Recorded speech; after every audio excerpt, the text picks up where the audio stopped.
Je me trouve actuellement donc, avec David Serrero, qui est le réalisateur du film Rocancourt le film. Et donc, David, bonjour. Bonjour mon cher David. Bienvenue à la radio du cinéma. Merci, je suis tellement Alors, honoré. je viens d'assister à la projection du film. On va évidemment en débattre et en parler. Mais au préalable, j'aimerais que vous vous présentiez aux auditeurs de la radio. Donc, si vous pouvez vous présenter en quelques mots, s'il vous plaît. Avec grand plaisir. D'abord, je tiens à vous dire à quel point je suis honoré d'être sur votre radio. Radio du cinéma, on ne peut pas faire mieux. Vraiment, merci. Tout simplement, je suis à la base chanteur d'opéra. J'aime le spectacle. J'aime jouer le théâtre classique, l'opéra, et de là est venue la mise en scène, la production de spectacles. Et naturellement, je suis venu à la mise en scène pour la caméra, à l'écriture, au film, à la production. Et je me suis servi en fait de mes techniques de producteur de spectacle pour les aborder dans le film. Évidemment, ce film n'est pas votre premier opus. Vous avez eu l'occasion d'en commettre bien plus au préalable. Peut-être vous pouvez nous détailler un petit peu ça. Avec plaisir. Le premier en fait film que j'ai fait, ça date du Covid, parce que je produisais des spectacles, j'étais vraiment dans le spectacle, je savais que j'allais aller dans le film. Et puis tout d'un coup, Covid, plus de spectacle. Et donc je me dis, bah tiens, je vais en profiter pour faire le film que je veux faire. Et il y avait ce créateur de mode, Elie Tahari, qui est très connu aux États-Unis, inconnu en France, qui vraiment me passionnait. Et j'avais envie de faire un film sur lui, un documentaire sur lui. Donc du coup, on a fait le film sur lui, qui a été tout de suite un gros succès, qui a été sélectionné dans plus d'une centaine de festivals, qui a gagné des dizaines de prix. Et donc ça m'a ouvert vers d'autres films. Comment est-ce qu'on arrive finalement, parce que d'après ce que j'ai pu comprendre, vous êtes quand même très autonome dans le cadre de ce type de projet, vous produisez la quasi-totalité du projet dans son ensemble, le montage, la captation, etc. etc. Votre équipe finalement, c'est une équipe très légère. Ça finalement, c'est né en vous de quelle manière au tout départ? Comme dans le spectacle, hein, j'ai repris un peu la même recette, c'est-à-dire où j'écrivais les pièces, je les mettais en scène, je les produisais, j'en faisais la promotion, et également je jouais un des premiers rôles. Je faisais le casting, etc. Je faisais les costumes, les décors, les accessoires, je faisais tout ça. Et donc après, dans le film, c'est devenu un peu pareil. C'est-à-dire que j'ai commencé à filmer, à faire moi-même, j'ai appris à faire le montage.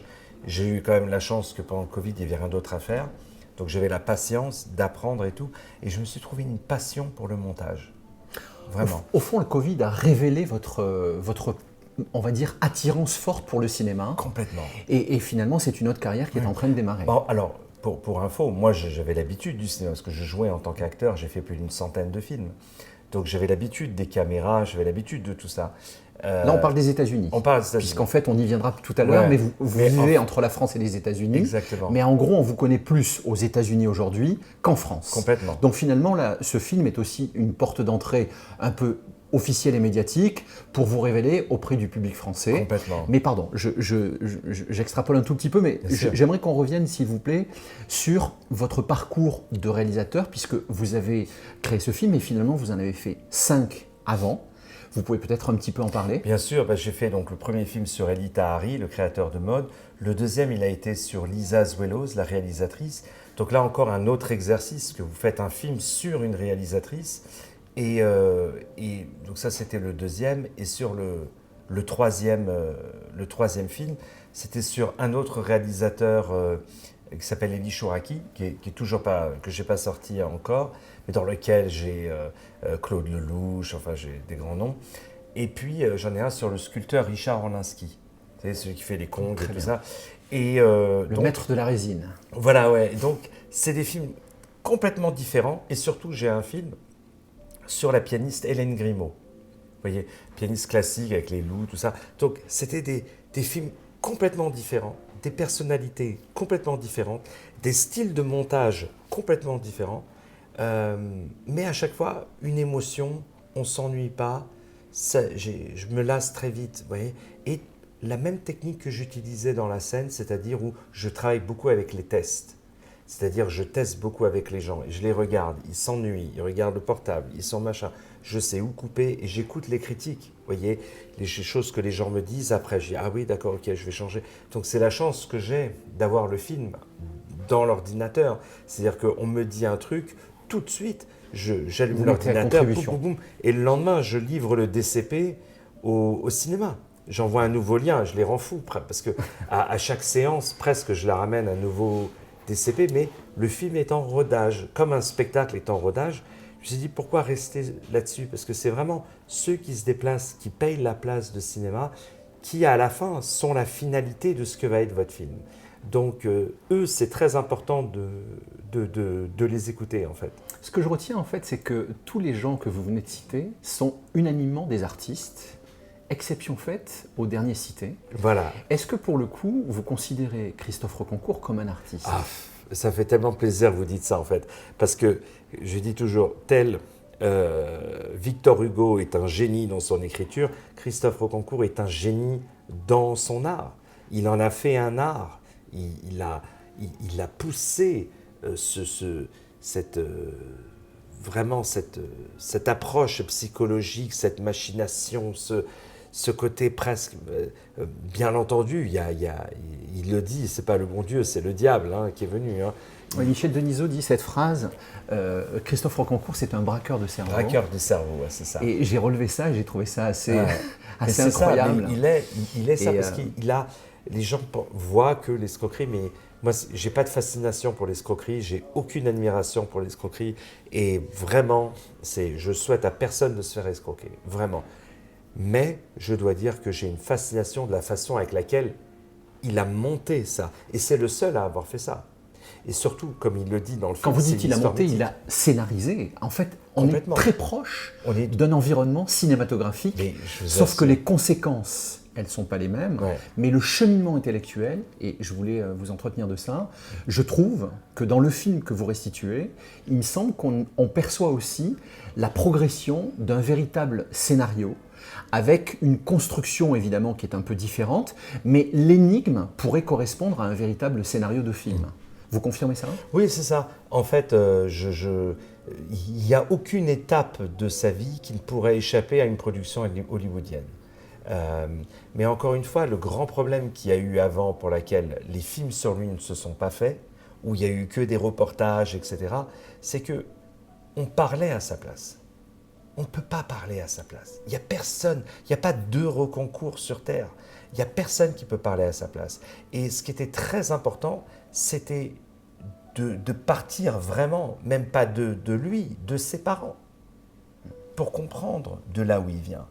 Et ce n'était pas juste, ok, son histoire, elle s'arrête quand il sort de prison aux États-Unis. Ce qui était important, c'était tout l'après, la reconstruction. Comment est-ce qu'on vit quand vous avez cette étiquette qui dit l'escroc des stars, etc., alors qu'aucune star a été escroquée, on montre le casier judiciaire, on montre tout ça. Et aussi son chemin de vie partout où il est passé. Il fait 2 ans prison de la santé, on l'arrête avec des faux billets. Vous voyez, il est plongé dedans, il n'a rien à voir avec tout ça. Vous voyez, est-ce que moi, si j'avais eu sa vie, est-ce que peut-être je ne serais pas aujourd'hui Christophe Rocancourt? Est-ce que moi, je n'ai pas aussi fabriqué Rocancourt? Quand quelqu'un me dit « Oui, monsieur, ne me parlez pas. »« Ah, vous êtes... Oh, mais oui, mais bien sûr. » Vous voyez ce que je veux dire? Est-ce qu'on n'a pas fabriqué ça? Moi, je faisais partie de ces gens-là. C'est pour ça que je dis beaucoup que ce film m'a décrassé l'âme. Parce que moi, je faisais partie de ces gens qui disaient « Attention, il a fait de la prison, méfie-toi. » Vous voyez ce que je veux dire?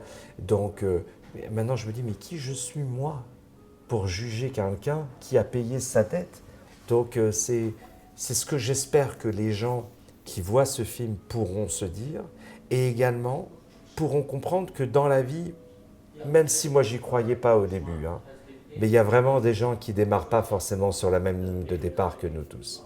Et ça, c'est quelque chose auquel je ne croyais pas. Je sais, non, c'est pas vrai, non, il y a toujours beaucoup plus malheureux que soi. Et puis ces gens qui n'avaient rien à imaginer, vous êtes dans les années 70, 80, le soir d'hiver, un mardi, au fin fond de la campagne, qu'est-ce qu'il y a à faire? Il y a 3 chaînes de télé, il n'y a rien à faire. Oui, surtout qu'on n'a pas évoqué, on va y revenir évidemment, mais son parcours familial d'enfant, il est évidemment particulièrement chaotique, cabossé. Et donc forcément, cette réflexion que vous venez d'inclure dans cette conversation, elle est étroitement liée à ce parcours familial. Pour citer les choses de manière un peu claire, son papa travaille dans les dockers avec une vie relativement physique, difficile. Hein. Sa maman fait le plus vieux métier du monde, comme Christophe l'explique dans son film. Et donc, évidemment, il y a des scènes de ménage dont il est témoin assez régulièrement dans le foyer familial. Et tout ça, forcément, ça sème un climat qui, intellectuellement, peut-être rend le personnage beaucoup plus mature qu'il ne devrait l'être. Et comme il dit, en fait, par moments, il a besoin de rêver, de penser à autre chose et de voir la vie et la société de manière différente. Oui, ça fait plaisir ce que vous dites, vraiment. Vous avez une analyse vraiment très pointue et excellente du film. Et ça me touche beaucoup, hein, vraiment, merci. Et ce qui est beau en plus dans ça, c'est qu'on aurait pu croire qu'un enfant qui a grandi, qui a vu de la violence, quand lui, il est père, il répète ça. Vous savez, on dit, on répète ce qu'on a vu. Vous voyez, et en fait, il est tout l'inverse. C'est un papa poule. Il se réveille 2 fois dans la nuit pour être sûr que les enfants dorment bien, qu'il n'y ait pas de. Il appelle, il supplie sa fille de bien travailler à l'école, d'avoir des bonnes notes, d'avoir tout ça. Donc, il touchera jamais, il lèvera jamais un cheveu sur ses enfants. Donc, c'est quelqu'un qui, voilà, a beaucoup de. Il a appris sa leçon. Il a vu les dégâts de l'alcool. Il a vu les dégâts de la violence. Et aujourd'hui, il est contre ça. Mais en même temps, il avait ce côté de gentil. C'est un gentil, Christophe Rocancourt. Mais en même temps, il avait appris, il avait les armes pour se défendre. Parce que justement, à cette époque, il a créé cet instinct de survie. Vous savez, vous imaginez, il a 16 ans. Il dort dans le métro. Vous imaginez les gens qui ont dû venir l'embêter à cette époque. Donc toute sa vie, il a dû se défendre. Et ce qui me fait vraiment de la peine, des fois, c'est de voir que il rentre en France, il a purgé sa peine, et là encore, il doit se défendre contre des gens qui lui disent « Vous êtes un sale type, vous avez fait ça, vous avez… » Oui, je l'ai fait, j'ai payé ma dette. Maintenant, est-ce qu'il n'a pas la légitimité de raconter son histoire? Vous voyez, quand on fait un film sur Zidane, est-ce qu'on démarre en lui disant le coup de boule? Vous voyez ce que je veux dire? On peut en parler, ça fait partie de la chose. Il accepte, il le regrette, mais en même temps, je pense qu'il a non seulement le droit à la rédemption, mais il a obtenu sa rédemption. Et ces mêmes gens qui pourraient critiquer Christophe Rocancourt, ces mêmes gens n'ont aucun problème à mettre une photo de Mao ou de Staline, ou de regarder un film sur la guerre, ou de regarder un film sur le loup de Wall Street. Enfin, vous voyez ce que je veux dire? Voilà. Mais parce que c'est lui qui raconte, parce qu'il est français, ça fait penser à Napoléon, parce que je suis un fan de Napoléon, je lis beaucoup. D'ailleurs, j'ai redécouvert l'histoire de France. Tous les livres que j'ai achetés, après, c'était les livres de Napoléon, parce que moi, j'avais pratiquement plus de livres. Et ben, vous allez dans le monde entier, on dit Napoléon, le génie, le machin. Vous arrivez en France, il casse sa statue, vous voyez. Donc, aux États-Unis, les gens connaissent Rocancourt. Je veux dire, Rocancourt, c'est Oui, il y a une forme d'admiration par rapport finalement à l'histoire, quand on isole un peu, voilà, quand on isole un peu le côté factuel et qu'on observe ça de manière un petit peu narrative, on se rend compte quand même que l'histoire, entre guillemets, elle est assez incroyable. Et ça, les Américains, je pense que ça les a séduits. On a oublié quand même d'évoquer quelque chose de très important, c'est qu'avant de faire le film, il faut avoir l'idée, et il faut rencontrer le personnage. Ça, je pense que c'est important que les auditeurs aient connaissance de comment cette idée, comment vous avez réussi à vous intéresser à Christophe Rocancourt. Et j'ai cru comprendre que pour l'approcher, il y a un stratagème qui vous appartient bien à vous. Si vous pouvez déployer en fait, tout ça, c'est intéressant. C'est une technique américaine, en fait. C'est que aux États-Unis, les avocats sont un peu comme des agents. Donc moi, j'ai toujours approché les avocats, même en France, comme des agents, en fait. Et donc, en fait, j'ai identifié qui on dit des agents, c'est-à-dire des aides, quoi, des gens des managers qui dirigent. Tandis qu'en France, il y a vraiment la distinction. Vous allez voir un avocat quand vous avez un problème légal, vous avez une question légale. Et puis, le manager, l'agent, c'est celui qui gère de vous trouver des offres, des contrats, etc. Et donc, en fait, ce qui se passe, c'est que j'ai identifié qui était l'avocat de Rocancourt, qui est Jérôme Boursican, qui est un avocat brillant, qu'on voit d'ailleurs en film. Et j'ai fait une séance avec lui, une consultation avec lui. Et je lui ai montré ce que je faisais. il a été tout de suite très réactif et dès le lendemain, il a contacté Jérôme parce qu'en fait, ils sont dans l'obligation après, quand vous envoyez une offre écrite à l'avocat est obligé de le transmettre. Et aux États-Unis, c'est pareil, en France aussi. Et donc après, il peut refuser, mais il voit. Et donc il voit le travail. Et Christophe n'avait pas envie de faire un autre documentaire, un autre film. Il n'avait pas envie. Il disait non, c'est mal passé. J'ai eu du reportage qui était vachement à charge. J'avais pas envie de ça. Je lui ai dit moi, je suis pas là pour vous juger. Moi, je suis pas journaliste. Pardon, je ne veux pas dire que les journalistes jugent. C'est pas du tout ça que je dis. Mais moi, ce qui m'intéresse, c'est le fait que je sois acteur, la mise en scène, etc. C'était la psychologie du personnage. Et finalement, le narratif de l'intégralité du personnage. Oui. Parce que, effectivement, on a fait la lumière sur une partie, entre guillemets, de l'aspect un peu négatif du personnage, mais à la finale, il y a souvent une explication aux choses. Et là, je pense que vous avez voulu raconter, non pas finalement la partie lumière qu'il a portée très haut et puis finalement la descendue très bas, mais bien en amont, en fait, tout ce qui s'est passé d'un point de vue familial, etc. etc. Oui, en fait, c'était vraiment, j'ai divisé le film, je crois, en 12-13 parties. D'accord. Et j'ai voulu que toutes ces parties soient égales en termes de timing. Vous voyez, donc, je crois que c'était des parties de 5 minutes. Vous voyez, des volets de 5 minutes. À la base, c'était 12, mais je concentre, moi, vachement les choses essentielles. Parce qu'une phrase forte parle beaucoup plus que 5 phrases non pas fortes. Et lui, Christophe, justement, il a le don de la punchline, il a le don de la philosophie, que beaucoup de gens, d'ailleurs, qui ont connu l'enfer carcéral, qui ont connu la prison sur le long terme, ont cette philosophie. Vous voyez, je ne parle pas des petites voyous, de la petite contrebande qui attaquent les grands-mères et qui brûlent les voitures. Je ne parle pas de ces gens-là, vous voyez. Mais des anciens, ces gens-là, j'en ai rencontré beaucoup, parce que Christophe en connaît beaucoup. Et d'ailleurs, il y en a un qui fait partie du film, qui est Daniel Bélanger, qui est une des plus grandes figures du grand banditisme. Et lui, pareil, une philosophie de vie où il dit « la peur n'évite pas le danger ». Quand il parle de l'adrénaline, quand il parle de... C'est quelqu'un qui a connu la cavale. Tout ça, donc il peut expliquer ce qui se passe aussi. Vous voyez, donc Christophe le dit, mais pour des besoins visuels, j'aime bien qu'il se passe toujours quelque chose. J'aime bien qu'on passe d'un truc à l'autre. Des fois, je vais un peu trop vite. Je pense que vous m'avez dit quelque chose et vous avez entièrement raison. Je vais un peu trop vite des fois, mais en fait, on est toujours inquiet quand on fait le film. Mais une fois qu'on voit qu'on est dans la salle, je me dis, ça va. Alors, vous réussissez à le convaincre, et donc là démarre finalement cette histoire. Là, on est en quelle année ? Ben là, on est au mois d'août 2023. D'accord, donc c'est vraiment... Tout Même s'est pas accéléré très rapidement. Non, parce que moi, je lui ai dit... en fait, lui, il était... Je ne sais pas si le mot agacé, c'est le bon mot, mais il en avait un petit peu marre, où il vendait les droits, où il signait pour des films qui ne se faisaient jamais. Vous voyez ? Et il y avait une demande pas possible. Alors, la plupart du temps, c'était lui qui disait « ça ne me convient pas », ou l'histoire démarrait des États-Unis, où l'histoire était américanisée. Je vous interromps juste un instant, mais c'est important de le préciser. Un certain nombre de grands réalisateurs américains que vous allez nous citer se sont intéressés au dossier. Michael Mann. Ça, voilà, le réalisateur Michael Mann de est venu le voir en prison aux États-Unis. Il y a Thomas Langman aussi qui est venu le voir en prison. Et Thomas Langman, c'était le premier à voir. J'arrive pas à la cheville de Thomas Langman, ça, c'est évident.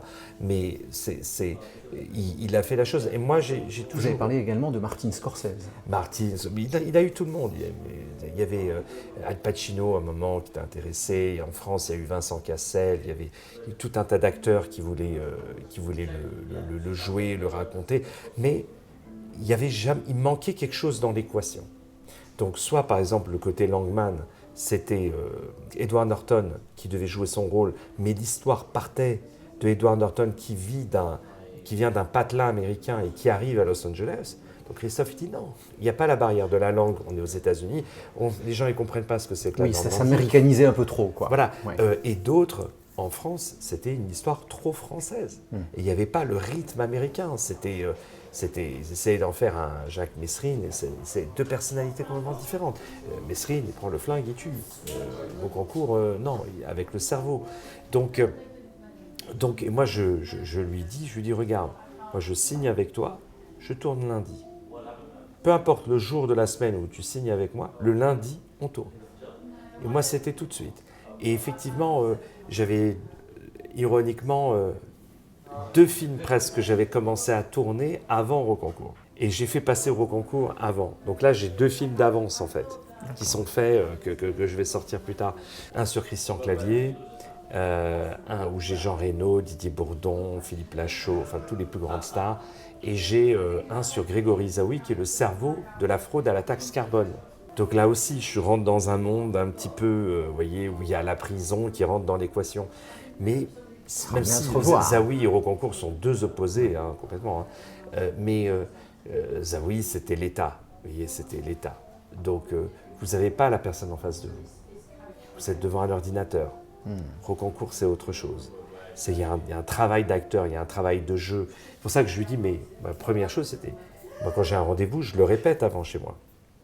Je répète les questions. Quand je dois appeler quelqu'un, une conversation importante, je note avant sur un papier. Voilà, quel est mon objectif? Comme un acteur. Mon objectif, c'est d'obtenir ça. Voilà les questions, les points que je dois pas... Donc je répète. Alors, je voulais vous demander, par rapport à la question, qu'est-ce que vous pensez que vous pourrez... Je répète, je m'enregistre des fois pour écouter un peu le ton que j'utilise, si je ne parais pas trop agressif, etc. D'arrondir un peu le truc. Si, voilà.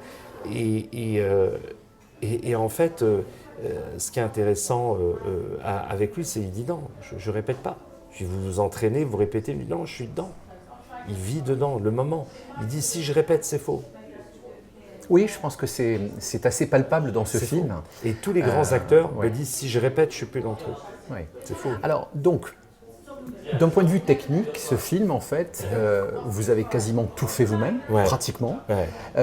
Sans rentrer trop dans le détail, ça coûte cher de fabriquer un film comme ça, hein? Non, je peux vous dire dans le détail, non, ça... c'est quelques centaines de milliers de dollars, mais c'est pas lundi vous payez, vous voyez, ça s'étale sur plusieurs mois. Si moi je devais payer un réalisateur, si je devais payer un monteur, si je devais payer plus de caméramans, parce que je suis sur place et tout, là on est aux millions d'euros facile.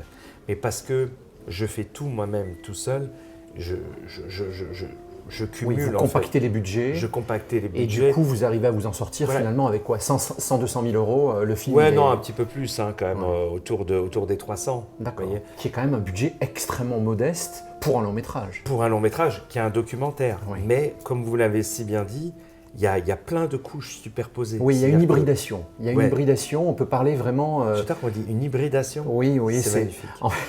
C'est-à-dire qu'en fait, on pourrait voir ça, si on pouvait métaphoriser par rapport à un plat, c'est un peu des lasagnes. C'est-à-dire qu'en fait, chaque étape étage correspond finalement à une vision du film différente. Il y a une partie très documentée. On voit même des images de Christophe Rocancourt de l'époque. On y voit aussi une partie, je pense, il y a une poursuite à un moment donné où c'est une véritable scène de film.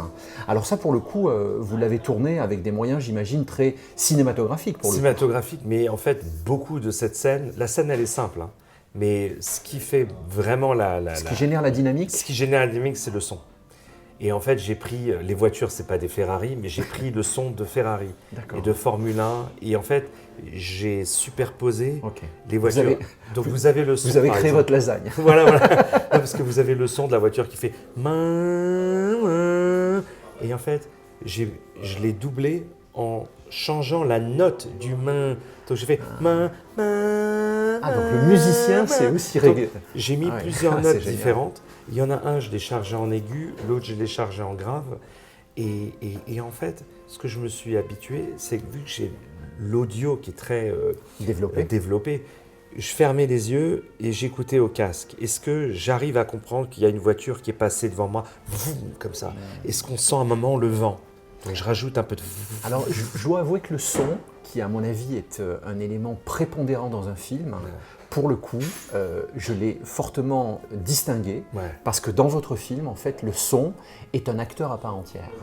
C'est-à-dire qu'en fait, il vient absolument habiller certaines scènes, où finalement, la scène en elle-même, elle est assez simpliste. En revanche, le son vient générer une sorte de triangulation, et émotionnellement, on est dans autre chose. Et ça, c'est vrai que ça fonctionne parfaitement. Et c'est pareil quand il y a la course-poursuite avec quand il se retrouve dans le parking de la police. Alors ça, c'est complètement fou. Il est en fuite, il a les gangs derrière lui, il défonce une porte de parking, il rentre avec un flingue et il y a des voitures de police avec les shérifs en face de lui. Et lui, il alarme. Donc, enfin, c'est complètement fou. L'endroit où il fallait pas être, quoi. C'était vraiment ça. Et là, pareil. Là, je passe du noir complet à l'image. Boum. Noir complet, image. Noir complet, image. Et je le divise en séquences. Voyez. Et après, je superpose. On voit lui, aujourd'hui, avec les mains droites. Et je mets dessus les lumières de la police pour comprendre la folie qu'il y a derrière. Et la musique presque tribale. Et ça monte, ça monte, ça monte. Jusqu'à que ça s'arrête. Et après, tout de suite, boum, la réalité. Les photos, les mugshots, c'est-à-dire les photos quand vous êtes arrêté avec le nom, le numéro de casier, etc. Avec la date exacte. Et lui qui raconte tout ça. Donc, c'est vraiment... J'aurais jamais pu faire ce film si avant, j'avais pas fait tous les films que j'ai eus avant. Parce que tous ces films-là m'ont amené à arriver à faire ça correctement. Et je dois dire, depuis que j'ai fait ce film Roconcours, j'ai plus peur de rien. En tant que monteur, en tant que réalisateur, même j'ai fait l'étalonnage, moi qui ai dû apprendre à le faire. Et pareil, je vais dans les salles, je dis tiens là la couleur j'aime bien. C'était quoi le réglage? Ok, c'était ça, ok d'accord. Et des fois les gens me disent mais attends, il est en journée mais t'es un peu sombre. Je dis oui mais ce qu'il dit est sombre. D'accord. Vous analysez de manière très technique. Voilà.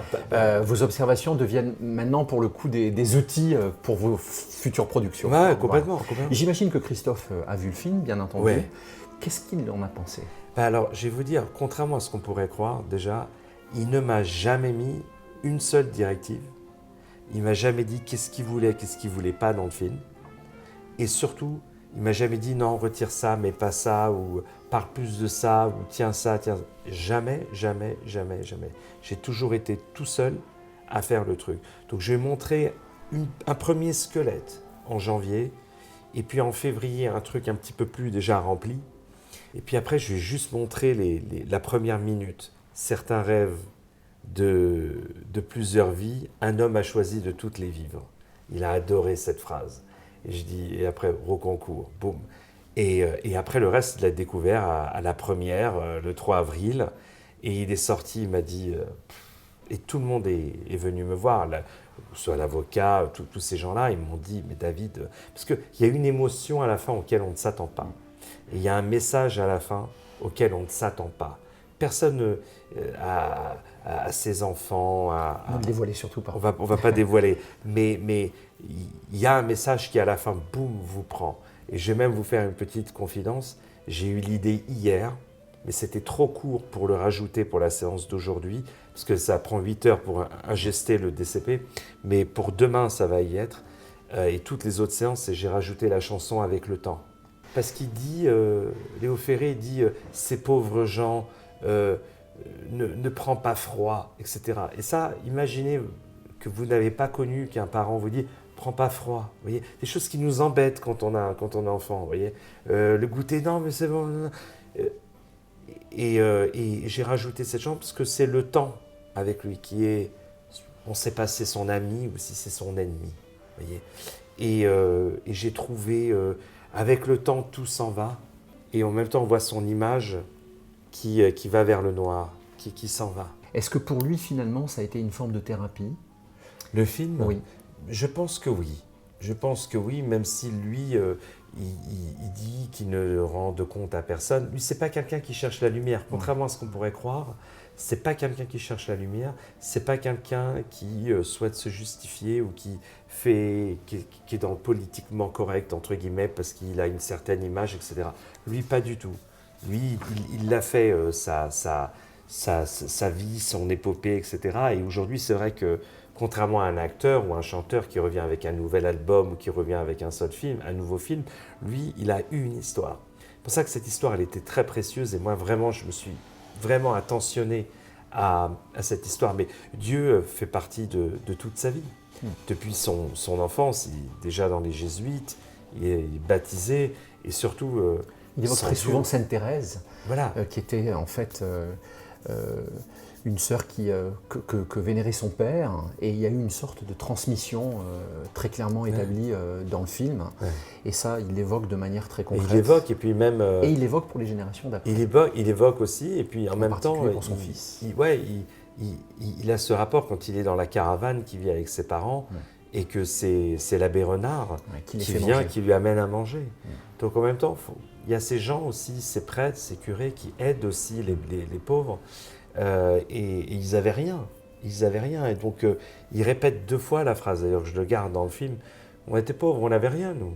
On n'avait rien. On n'avait rien. Vous voyez, et c'est très fort qu'il le répète plusieurs fois, mais avec des couleurs très différentes. Ce que je retiens en fait de Christophe Reconcourt, c'est que ça reste quand même un personnage un peu de type dandy. Pour moi, c'est un dandy.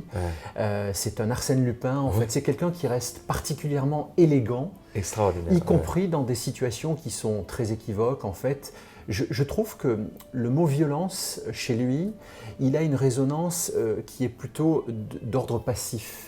Et surtout une violence psychologique. Voilà, c'est surtout ça. Quand je dis passif, c'est-à-dire qu'il n'y a rien de physique dans sa façon d'être. Le mot violence, effectivement, passe par la psychologie, où là, évidemment, c'est un terrain de jeu extrêmement important pour lui, et il en a fait la démonstration à plusieurs reprises. On vient de parler de ce film, évidemment, qui est une étape dans votre carrière professionnelle. Derrière ça, vous avez peut-être l'intention d'enchaîner avec des choses peut-être plus ambitieuses, ou ça restera toujours des sortes de portraits comme ça. Là, il y a des portraits. J'ai une idée d'un. Peut-être vous aventurer sur des productions un peu plus ambitieuses. Non, mais d'abord, le documentaire, c'est ce qui est le plus dur. Parce que vous ne savez pas ce que la personne va dire. Donc c'est tellement plus facile d'écrire et de dire tiens, tu dis ça, tu dis ça, tu dis ça, et de construire l'histoire. Parce que c'est un vrai puzzle, le documentaire. Il faut que la phrase, elle aille avec ça, qui aille avec ça, qui aille avec ça. Donc moi, je pensais que c'était plus facile, mais c'est tellement plus dur. Non, j'ai quelques séries d'actions là en tête, un film d'action, mais mélangé avec de la réalité. De la réalité. Vous voyez, je parle d'un film sur le Mossad. Mossad, de docu-fiction, sur les services secrets du Mossad, où on mélangerait des archives, des trucs d'époque et tout, avec une histoire réelle aujourd'hui. Moi j'aime un petit peu le nouveau et l'ancien. Alors, à la radio du cinéma, il y a une petite tradition, et je vais me permettre de vous la soumettre. Avec plaisir. Donc, on arrive au terme de cette interview, et à chaque fin d'interview, je demande à la personne, l'invité, qu'il me cite son film préféré. Est-ce que vous auriez la gentillesse de me citer votre film préféré ? J'ai envie de vous dire, c'est celui sur lequel je suis en train de travailler. Donc, je ne vais pas être très original. Aujourd'hui, mon film préféré, c'est vraiment Reconcourt. Avant, il y a des films comme Goodfellas, comme Casino, où il y a vraiment de tout dedans. Si vous deviez partir sur une île déserte avec un seul film, vous amèneriez lequel ? Je pense que je prendrais, peut-être les Affranchis, Goodfellas. On t'a jamais dit d'aller te faire foutre, Tommy.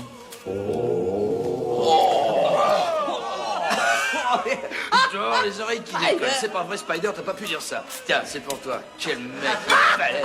Grand respect pour ce gosse. Putain, faut en avoir un paquet dans la culotte. T'es dans le vrai, fiston, faut se laisser emmerder par personne. Ah merde, il lui tire dans le pied, il lui dit d'aller se faire foutre. Et enfin, tu vas pas le laisser s'en tirer comme ça. Est-ce que tu vas laisser ce petit morveux de parler comme ça? C'est pas vrai, je rêve. On se demande où va le monde. Voilà, t'as vu où il va le monde? Ça te la coupe, hein? Vous voyez, il y a pareil, il y a ce chemin de vie un peu à la Reconcourt, avec cette chute à la fin, et à vouloir trop gagner, on finit par perdre sa vie. Donc c'est vraiment tout. Reconcourt est dans toutes les histoires. C'est pas faux. Alors, pour faire un bon film, je pense que le son, c'est quelque chose qui vous est très cher. Et donc, du coup, je vais vous demander s'il y a une musique que vous affectionnez ou un compositeur que vous affectionnez en particulier. Ennio Morricone, c'est ça? Bien sûr. Ouais, lui, je dirais. Et puis, il y a cette musique pour moi dans le professionnel. Ta, ta, ta, ta, ta, ta, ta, ta.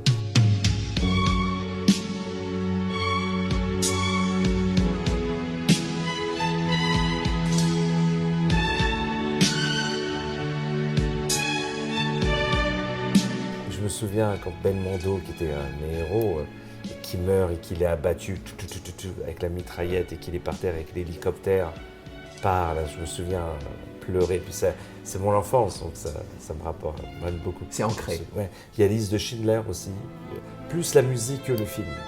Pour moi, la musique, elle parle encore plus que le film. Bien sûr, le film est bouleversant, mais la musique, elle est un acteur à part entière. Extraordinaire. Et donc, pour terminer cette interview, je vais vous demander votre réplique culte, vraiment celle qui ne vous échappe jamais. Ouais. Ben, ça, j'ai envie de dire de Christophe Roconcourt, il dit « Ne me jugez pas, les tribunaux s'en sont déjà chargés ». Et ça me sert même pour d'autres rôles, même quand j'ai joué Cyrano. Quelle folie! Et il dit « Oui, mais quel geste !» Voyez. Donc c'est ça, quelle folie, oui, mais quelle vie, quel geste, quel résultat. Bah, écoutez, je vous remercie infiniment. C'est un honneur, David merci Serrero. à vous. Et je tiens à vous remercier vraiment parce que j'ai beaucoup d'interviews. Je ne dis pas ça sur un point de vue trop prétentieux, mais vraiment, j'ai jamais eu d'interview avec des gens aussi pointus que vous dans le cinéma, qui ont une telle analyse du film. Et surtout, on oublie, c'est que vous venez aux projections. Et ça me touche beaucoup, donc merci à vous. Merci infiniment. Merci mille fois.